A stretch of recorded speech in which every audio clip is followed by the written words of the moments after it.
4 car, just firing it up. They're going to mess with the ignition timing, the fuel system in that car. Car number 42. High school student in the field, sets 5th fast time as he rolls the Parnell Consulting 66 car.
It's been a number of years since I had the pleasure of saying this.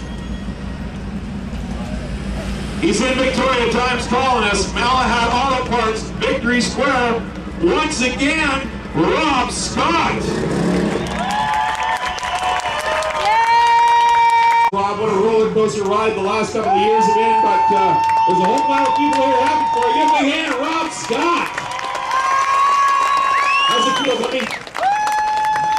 You know, I couldn't have done it a better way. I mean, I've never had a race car in all my years that handled that well. I mean, this thing was rocking tonight. Well, you had a good time there. I talked to you when we had the red flag there. You knew that Jeff Montgomery was right behind you, and Jeff told me if he didn't get a good run on the restart, you're gone. Yeah, well, after that last restart, I was starting to run out of fuel, so I was rocking the car around. I thought, please just get me to the end. Well, you know, a lot of people stood behind you over these years, and you know, we know you had some tough times, and it was a rocky road. You know, you put the thing into the fence just a couple of weeks ago, and to come back here and win one, it's got to be well worth the effort. Yeah, well, I got a great car owner behind me in Skanza Construction and Corey Gronestad, and they allow us to do what we need to do on this car, and he's pretty happy tonight. It's one of the first races he's going to do this year, and I'm happy to do this for him.